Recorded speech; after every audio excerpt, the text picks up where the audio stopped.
Hey there, fellow travelers. Mark here with Wolters World, and today I'm here with Derek from Means to Travel, and today what we're going to do are the don'ts of business travel to Europe. And my buddy Derek, he is a true expert when it comes to business travel to Europe, so I thought he could help us out. So, Derek, introduce yourself. As you said, I'm Derek from Means to Travel, and I have done quite a bit of business travel to Europe in my day. I've gone to England, France, Germany, Switzerland, kind of all over the place. And in that time, I've learned a few tricks and, maybe things to avoid. Yeah, so I think the first don't, I think you need to take this one because you're an expert with this one. The first don't of business travel to Europe. Yeah, do not forget about global entry. Definitely get it. If you're getting TSA pre-check anyways, it's not that much more expensive to tack on global entry, and it saves you a load of time at the end of your trip when you're coming back to the United States because you don't have to wait in that super long line with everybody else coming into the country. It can be really bad, and you just zoom through, do a quick handprint, and you're in a cab headed home and hopefully taking a nap after a long travel trip. And what can make that faster is our second don't, and that is don't check your luggage, okay? Get the carry-on, right? I mean, let's be honest. Yeah, no, I mean, I would hazard to say for any sort of business travel, do not check a bag unless you absolutely have to, because you might lose it. And then you're stuck in Europe. You don't have your suit. You don't have whatever. And, that's just not a good way to use your time. Yeah. And another thing I think you need to realize is don't think that all the carry-on requirements are the same everywhere around the world, because dimensions, I mean, you go to Macy's and get that carry-on bag, it might not work with the European dimensions, and they're going to say, hey, you need to check that, sir. And you're like, no, I got my business presentation, I got my computer here. Jocelyn had that happen, and she got stuff taken out of her bag, so you got to be careful with that, because the restrictions may be a bit different. Yeah, and that's happened to me even with, some luggage that is technically international size, where, a British Airline told me that I wasn't allowed to take my carry-on that was clearly okay onto the plane, and so I had to go out, unpack it, repack it, and it's a hassle. But if you get the international carry-on size, it'll make it that much easier when you're coming back or when you're flying within Europe. Yeah. Another don't with the carry-ons, don't be surprised if they make you weigh your carry-on or make you check it in the little thing at the gate, because there's people that kind of sneak through, and we all seen those people trying to get the overhead baggage in the U.S. really bad. In Europe, they're a lot more strict with that. So don't be surprised. Like, sir, could you come step on the scale, or could your carry-on and you step on the scale or your carry-on? So something to think about if you're trying to overpack with the weight when it comes to carry-on. Yeah, and that's not just in Europe. That's also can be in South America and a few other places. But it's something that I feel like a lot of Americans don't ever think about. Yeah. So talking about carry-on luggage, I think that luggage is an investment. I really do think that you should see it as an investment in your happiness and your utility, and not having headaches while you travel. And so my recommendation would be not to cheap out on your luggage and on your carry-on. Make sure that you're buying something that's going to fit all your needs, all your requirements, maybe has good organizational structure within it. And good wheels. Good wheels are extraordinarily important. I think we might have slightly different views on, I like gyroscoping, and I don't think you're a big fan of the gyroscoping. Big wheels, but they're both good wheels. Yes, good wheels is the most important thing. And for me, the good test is whether or not it rolls on carpet just as well as on hardwood, because there's nothing more annoying than, you have this heavy carry-on with your laptop bag strapped on, and you go to get off the elevator and it just falls over because it hit carpet and snagged. Yeah, that's annoying. Yeah, you don't want that. I think another thing is, so don't do the cheap luggage, but also if you're doing business travel, don't do the cheap airlines in Europe. Like the Ryanairs that are out there. They're great for if you want to do a cheap trip with the family and stuff. It's great, but for business travel, I don't personally recommend it, just because the restrictions in terms of what you can and can't take, and when their flights are and the airports they go to, it's just such a headache that you may think you're saving money because we're saving money on the ticket, but then you're like, but you got to take, it's a Sunday flight. You got to take a cab out to Stansted. It's 100 pounds or whatever. Exactly. And you're wasting money that way, or it's getting you in such bad hours that it's not helpful for your business trip. So I really don't recommend the cheap airlines. Yeah, and what I'd recommend instead of taking even a lot of flights within Europe. So say you have a trip and you're spending time in London and Paris for meetings. I would not recommend that you fly between London and Paris. I would highly recommend you take the train.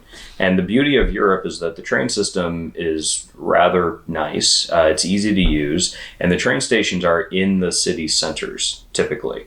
So rather than having to travel outside of the city center to get to an airport, to then fly to another airport that is also outside of the city center, and then you have to travel into the city, there's just so much extra transit that is not worth your time. And it's just so much more pleasant, I feel like, on the train as well. Yeah. There's less of a security hassle. It's a little bit, just more pleasant and, I dare say civilized. It's just, it's a better experience. Yeah, you can get, and I see, yeah. So don't think it's just the airports, because trains really are helpful. You can get a lot of work done, and they have multiple. If you get a first class cabin, even the economy, normal class cabins, you can still get work done. So that's another thing I think is really important, because the Channel, Eurostar it's faster to take that in without the headaches than going, taking the tube out to Heathrow, then flying to CDG, and then taking the RERN. You're like, ugh.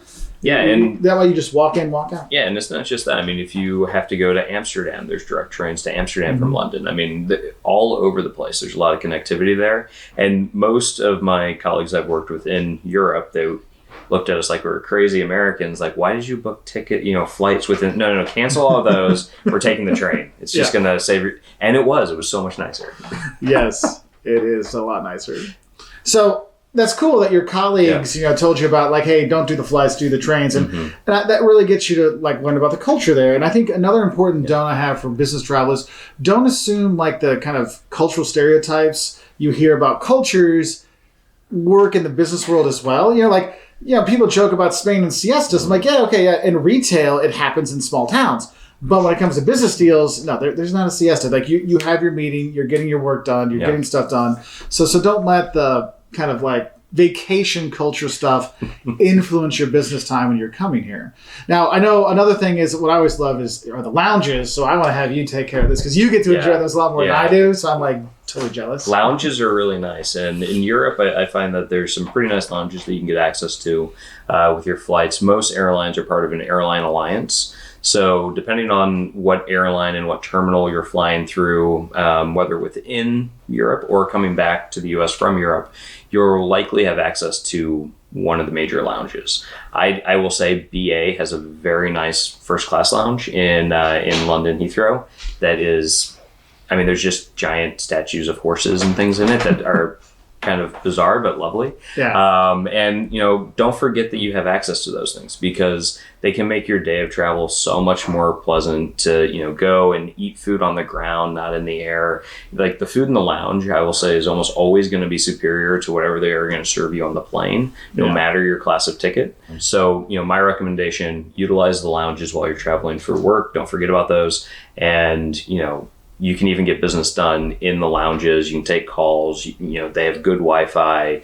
You can actually get some stuff done on your day of travel. Yeah, and another don't I have for the lounges is don't think you don't have access. Yeah. Because we fly a lot, so we get upgraded. And so when we get upgraded to a business class ticket or a first class ticket, all of us, or the fact that I have high status of platinum at Delta, I got automatic access to the lounge. In the U.S., I get no access. I'm like, nothing. But I'm like, in Amsterdam, like, oh, sir, no. You go into the other aisle. You are platinum stat. I'm like, well, and I got to get in there. So like in Amsterdam, in Heathrow and stuff with the Virgin Atlantic lounge.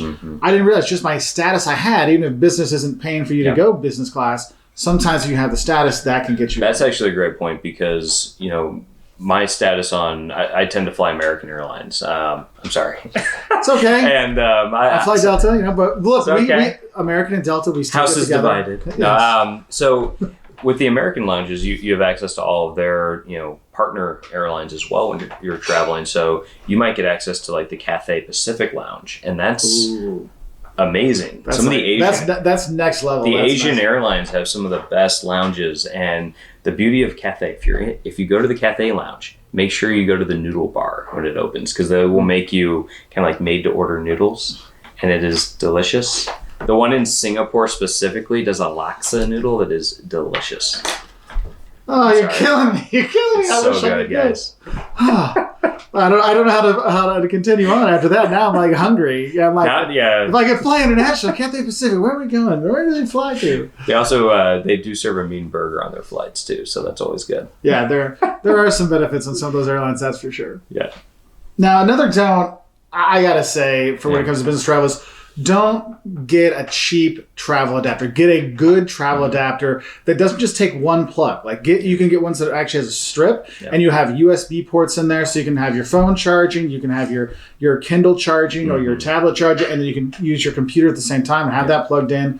But a really good travel adapter that goes for multiple countries. Because you've been on business meetings where we start in London, then we end up in Paris. The next thing we're over here, and you're using 2 or 3 different adapters. So you want to have one that does multiple. You don't want to switch where are we going, honey? Oh, England.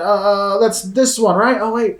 Get the universal one and spend the money to get a good one because they do burn out. The cheap ones I find out last about a year if you're doing a lot of travel or if you're doing a lot of work on your computer and you don't want your stuff frying. Okay, and you can't count on hotels to have those adapters for you. So don't skip out on a good travel adapter. Yeah, I find that the one that I use, it has plugs for US, UK, European Union, Australia. So it has pretty much everything that you're going to need. And I use that at home. I use that abroad. I use it everywhere. So I just know that, as long as I have that thing with me, I'm golden. Yeah. And it makes it a lot easier not to forget things if it's the same thing you use at home as well. Because I'll use it because I have one that has 4 USBs. So it's like my phone, Jocelyn's phone, her Kindle, and then the tablet for the kids. Yeah, no, it's great. And that's the other thing is at European hotels, one of the issues that I feel like you always have is there's just not enough outlets. Yeah. Don't think European hotels have outlets. They don't. Like, you may be at the desk. This is an extra don't. This is an extra don't because, you're right. Like,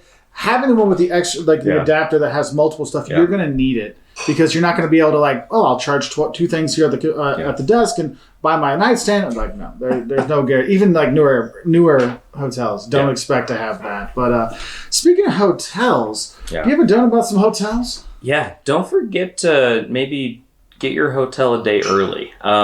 So one of the things about most flights from the U.S. to Europe is that they tend to be these things called red eyes. So you fly overnight, and some people can and cannot sleep on planes. I can't. I'm worthless. So you arrive in Europe at 6 a.m. In London or something, and you have nowhere to go. Suddenly you're like, okay, I can't check into my hotel until 3 p.m., 4 p.m. I look bedraggled, and I've clearly slept in my suit. What do I clearly had a few of those free drinks. I've had a few free drinks, watched a few Disney movies. Yeah. Who knows? And you don't have anywhere to go. So what I would recommend is there's 2 things for this. Some places will have it like an arrivals lounge, so you can go freshen up when you arrive into the country. So that would be one thing. But I think the easiest thing is just book your hotel for the night before you arrive. So you can go straight to the hotel, check in, get a shower, shave, maybe even sleep in a bed for a few hours before your first meeting starts. I find that is just it's a godsend. Yeah, and it's not that expensive, and most companies are very okay with that because they understand that they want their employees to actually function when they arrive for a business meeting. They're spending a lot of money on this trip anyway, so that little extra charge isn't going to really rock the boat at all. Yeah, and it can be a lifesaver, especially if you're taking equipment or stuff that you need to make sure it's safe, because you don't want to be walking around Frankfurt for 3 hours dragging your luggage around, and that's one of the good things. So I've done that. Yeah, I have too, and I'm like, that's why I'm like, no, because we'll do group tours for people, and I'm like, no, we went to the night before. Like, oh well, I'm like, no. I'm not walking around with 20 people. I think if you got your whole sales team with you, it just becomes a hassle. So it's something to think about. So where can they find? Tell them where they can find you, Derek. All right. So like we said, I'm Derek from Means to Travel. My wife and I have a channel over on YouTube called Means to Travel, where we put out a lot of content with whether it's travel tips or vlogs or what have you. So there's a lot of great content there. I'm also on Instagram as Mr. Means to Travel, which is where I do a lot of travel photography. So you can check me out there. Yeah. So thanks for being on here. I appreciate it. And so Do go and subscribe. We'll put some of those videos in the little thing that'll pop up eventually or down below. You can subscribe, check out the channel. But we want to wish you a very successful business trip wherever you're going, especially to Europe. So if you have other don'ts you think could help business travelers out for going to Europe, please put it in the comment section below so we can help other business travelers. Or if you have questions for us, happy to answer any questions people have. Cool. Thanks, man. Thank you. Have a good one. I appreciate it. See ya. Do-do. Have the bosses left? Are there no bosses? Okay, so the bosses are gone, so we got one more don't for you. One more don't. This is actually a really important one. And this is around, don't forget about maybe taking some personal time while you're on a business trip. It doesn't have to be 24/7 business. You can actually have some fun while you're there. My recommendation, hit up some pubs, meet some people, maybe even extend your trip a little bit because, one of the biggest cost to go into Europe is the flights. Yeah. That's a major cost. And most companies have become a lot more okay with the idea of leisure travel, so blending business and leisure. And the idea here is, maybe tack a few days on the beginning of a trip or on the end of a trip where you pay for your own hotel. Mm-hmm. And, you just extend when you come back, when your flight back is, because it's not going to change the cost for the company usually. Yeah. And that way you can get a couple extra days and see some stuff. And sometimes you go and you're like, hey, you know what? I might want to bring the family back here. I might want to bring, a guy's trip to Dublin. You're like, hey, this actually be a fun trip. And that's the work helps you learn that. And, when we're going on these business trips, sometimes you don't get a lot of free time during the week. Yes. So it could be you have an extra day to finally experience something. Yeah. So I highly recommend that. I mean, it's been a growing trend in business travel generally. I think it's become largely acceptable now. So, I would always kind of make sure that it's actually kosher with your company to do this. But, it's something worth exploring. I think something like 60% of business trips these days have some sort of personal component added into them now. Mm-hmm. And it's, something that, I just think is going to continue to grow. Yeah. So now we're done for today. So wish you all the best and we'll say bye and happy travels. See ya.